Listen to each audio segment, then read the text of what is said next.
Um trem de carga precisa de 20 campos de futebol para parar. 4.000 toneladas empurrando contra um sistema onde a pressão do ar não aperta os freios, os solta. Parece um erro de engenharia que deveria causar catástrofes diárias. Mas é exatamente o contrário. Essa lógica invertida é a razão pela qual não há massacres ferroviários toda semana. Como algo tão contra-intuitivo pode ser a única coisa que funciona? O fantasma de Westinghouse. George Westinghouse olhava para os trens do século XIX e via caixões sobre rodas. O problema era simples e assustador. Os freios da época precisavam de pressão para apertar as rodas. Uma mangueira quebrada, uma junta solta, qualquer pequeno vazamento, e o trem perdia a capacidade de parar. Milhares de toneladas de aço e carga descendo a ladeira sem nada que as detivesse. Sua solução foi inverter toda a lógica.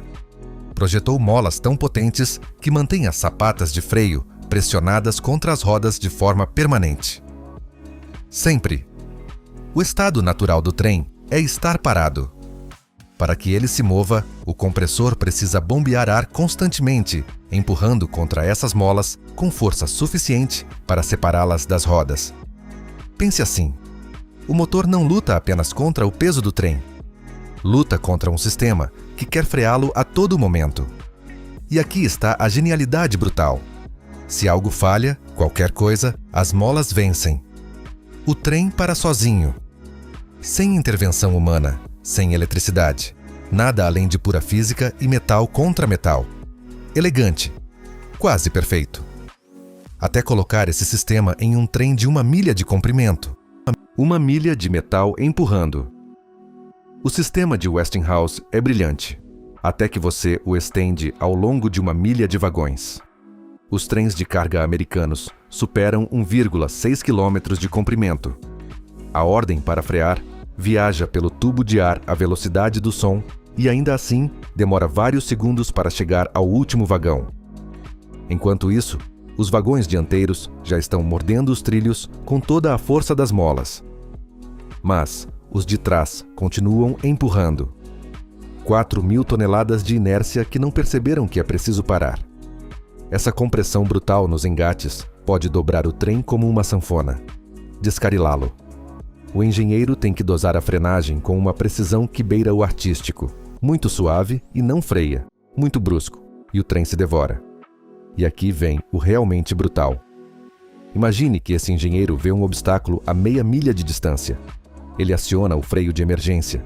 Todo o sistema responde. E o trem continua avançando e avançando. O equivalente a 20 campos de futebol americano antes de parar. Se esse tipo de física está explodindo sua mente, inscreva-se, porque o que mantém essas locomotivas funcionando a noite toda é ainda mais contraintuitivo. O mistério das locomotivas que nunca dormem. Se você já passou perto de um pátio ferroviário de madrugada, conhece esse som. Locomotivas em marcha lenta. Horas. A noite toda. Um zumbido constante que parece um desperdício monumental de diesel. E a primeira coisa que você pensa é: por que não desligam essa coisa? É aí que o sistema da Westinghouse complica as coisas. Desligar o motor significa desligar o compressor. E sem compressor, a pressão começa a escapar, lentamente. Por juntas que não vedam perfeitamente, por mangueiras de décadas, por imperfeições microscópicas que o ar encontra como água buscando rachaduras. Ao amanhecer, as molas venceram. O trem está bloqueado. A solução? Ligar o compressor e esperar. Quase 1 hora na capacidade máxima só para recomprimir o sistema e liberar os freios. 1 hora com o trem parado, a tripulação esperando, a carga sem se mover. Parece razão suficiente para deixar o motor ligado, não é? Mas acontece que essa hora perdida nem sequer é o principal problema. A lição australiana. Mas a pressurização é apenas parte da história. Os australianos descobriram a outra parte da pior maneira possível. No início dos anos 2000, vários operadores ferroviários na Austrália examinaram seus balanços e viram uma oportunidade óbvia. Por que queimar diesel a noite toda se as locomotivas não estão se movendo? Desligaram os motores, economizaram combustível. Os contadores comemoraram. E então chegaram as contas de reparo. Um motor diesel de locomotiva tem 16 cilindros, pesa toneladas. Quando ele é desligado, o metal esfria e se contrai de forma desigual. Quando você o liga frio na manhã seguinte, exige que ele vá da temperatura ambiente a centenas de graus em minutos. Esse choque térmico estoura juntas, trinca cabeçotes, destrói pistões. Os australianos acabaram gastando em reparos muito mais do que haviam economizado em combustível. Alguns motores não sobreviveram nem um ano nesse regime. E aí está a ironia que define esta indústria. Manter um motor em marcha lenta por 8 horas consome combustível, sim. Mas substituir esse motor custa o que consumiria em uma década. Às vezes, o desperdício aparente é o único investimento inteligente. Fogo nas rodas. Mas o sistema de Westinghouse tem um inimigo que não consegue vencer: o calor. Imagine um trem de carga descendo as rochosas. Quilômetros e quilômetros de descida. As sapatas pressionando contra as rodas, fricção constante, metal contra metal. Em minutos, essas sapatas superam os 900 graus Fahrenheit. Nessa temperatura, o aço das rodas começa a se expandir, a se deformar. Surgem microfissuras.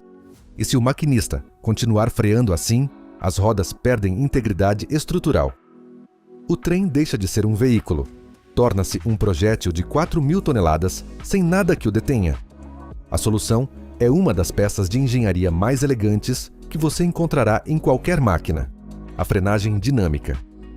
Os mesmos motores elétricos que impulsionam as rodas são invertidos, deixam de empurrar e começam a resistir, agindo como geradores. Essa resistência magnética freia o trem sem que nada toque em nada, sem fricção, sem desgaste, sem faíscas. A energia cinética que poderia te matar se transforma em eletricidade que se dissipa como calor controlado em resistências. E as rodas descem a montanha frias. Expedições autônomas cruzando o continente. E aqui tudo se encaixa. Na Europa, os trens correm sob catenárias elétricas. Redes densas, distâncias curtas, estações a cada poucos quilômetros. No Japão, igual. Se algo falha, a infraestrutura por perto. Mas os Estados Unidos são outra história. Aqui, os trens cruzam o deserto de Mojave, onde não há nada em 200 milhas. Escalam as montanhas rochosas sem um único cabo elétrico à vista. Atravessam territórios onde a ajuda mais próxima pode estar a horas de distância. Por isso, cada locomotiva americana é uma expedição autônoma. Carrega sua própria planta de energia, seu próprio sistema de ar comprimido, sua própria capacidade de parar 4.000 toneladas em qualquer descida, sob qualquer clima, sem depender de ninguém.